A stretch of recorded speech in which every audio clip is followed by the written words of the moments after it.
Hello, thank you for stopping by. My name is Becky and this is Bex Reads, and today I am here to share with you a later than usual July wrap-up. So the end of July just wasn't a great time for me mentally, emotionally. It was rough. If you follow me on Instagram, I'm sure you know why, but yeah, it wasn't a great end of the month, and I just didn't feel like sitting down and recording this video at that time. But it's been a week or so, so I am finally in a headspace where I can sit down in front of a camera and not potentially cry. So I'm gonna go through a rapid fire breakdown of my July wrap-up. It's not a lot, and I pretty much could have just shared my weekly reads and been like, here, this is my monthly wrap-up, because that video I did was literally the books that I read. However, I did not give any star ratings, and I do like to share my star ratings on the books that I read. So, quick rapid fire rating of all the books that I read in July. I read a total of 6 books for an average star rating of 3.8. One of the books I did DNF, but I'm counting it as read because I read 86% of it. I had 2 5-star reads, including Drums of Autumn by Diana Gabaldon and How Does It Feel by Janine O'Reilly. I had one 3.5-star read, and that was Beautiful Villain by Rebecca Kinney. I had one 3-star read, and that was The Honey Witch by Sydney J. Shields. I had one 2.5-star read, and that was The Wolf and the Wildflower by Elle Fields. And my one DNF at 86% was What Did You Do by Janine O'Reilly. So if you want to hear my in-depth thoughts on any of these books, my weekly reads will be linked down below, as well as the reading vlog I did with Jess at Honest Fiction, where I read a couple of the books that she recommended me. As for the format and where I got these, I read 4 audiobooks in July. The Wolf and the Wildflower came from Everand, and once again, I did not have to pay for my Everand subscription this month because somebody has been using my Everand referral code. I've racked up quite a few free months because people have been using my Everand referral code. So thank you once again. That is always linked down in my description. If you would like to get 1 month free of Everand for yourself, I get a month free as well, and I always appreciate it. I then read The Honey Witch and Drums of Autumn via Libby, so I didn't have to pay for either of those audiobooks. And I read Beautiful Villain via NetGalley, so I didn't have to pay for that audiobook either. And I read 2 ebooks in July, including How Does It Feel and What Did You Do? Both of these I did purchase this month so I could read them. And that's it as far as my reading goes, but as usual, let's do a quick haul and an unhaul for July. So July was my birthday month, so I got some gifts. One of them was Lindsay Sands' Mile High with a Vampire. This is, I don't know what book in her Arjanu family vampire series. This was from my friend Suleika. She knows that I do like this series, although I haven't read it in a really long time, and I'm not even sure what number this is in the series, but I will keep it on hand, and if I'm ever in the mood to read a vampire paranormal romance, I will give this a shot. So thank you, Suleika, so much for that. My friend Jess gave me Secrets of the Stars by Maria Kuzner. This is the 2nd book in this middle grade seafaring adventure series, which I really enjoyed, and I haven't gotten around to getting this one. So thank you so much, Jess. I am really looking forward to it. This one does have a cute little step back in it as well, so yay. It's such a cute book. Crystal at Books Forever After sent me Broken Whispers by Neva Altej. I do need to finish my collection of this series, so I'm getting closer to it. So thank you so much, Crystal, for sending this my way. I really appreciate it. My friend Yami helped even further in completing that series. She sent me Ruined Secrets and Burned Dreams.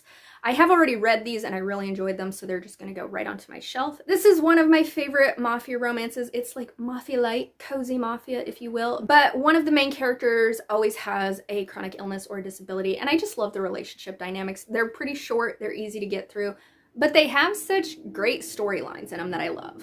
My sister went on a cruise to Alaska, and she brought me back The Alaskan Laundry by Brendan Jones. Absolutely know nothing about this book. She said she went to a bookstore and asked them for either a romance or some sort of witchy story, and this is the book that they recommended for her.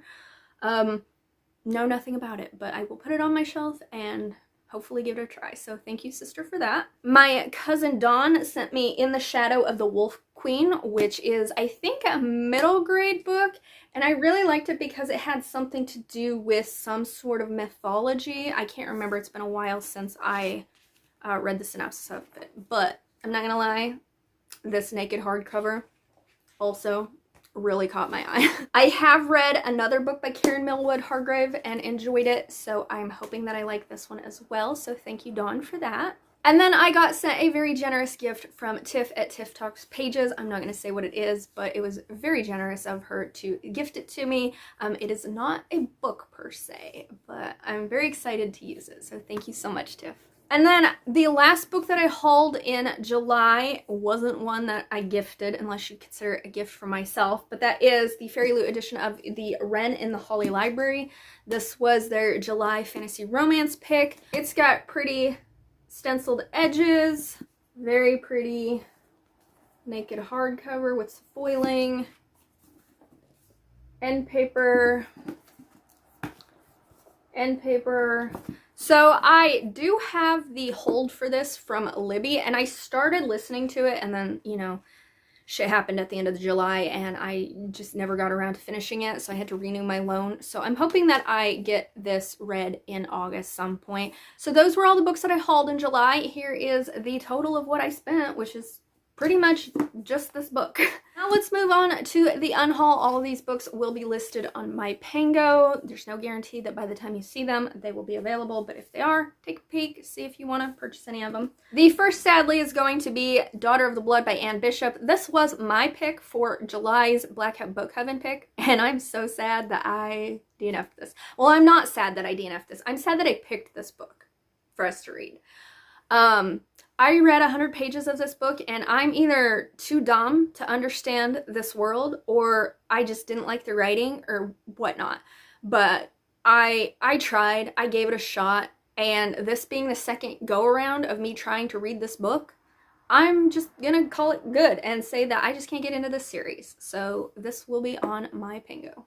Next up is Her Body and Other Parties. This is a book my sister gave me for some holiday, and I tried to read this, but then I realized that this is more of like a short story collection, and I just don't like short story collections, to be quite honest. Another book that my sister gave me for a holiday is Such Sharp Teeth by Rachel Harrison. I tried to listen to the audiobook of this, and I did read another Rachel Harrison book, Cackle. I absolutely did not like it. And this book was just giving me similar vibes to what I didn't like about that. So I'm just gonna say Rachel Harrison is not the author for me. I'm also going to get rid of Charming. This is a book that I picked up at Barnes & Noble just based on the cover and the foiling of it. I thought I would really enjoy this because it seemed like a cozy historical fantasy romance. However, the way it was written was just too descriptive for me. There was hardly any dialogue, and the dialogue that there was, it felt very cheesy to me, so no thank you. And lastly, I am unhauling Autumn of the Grimoire and Winter of the Wicked. I read Autumn of the Grimoire and I liked it. I think I gave it like a low 4-star.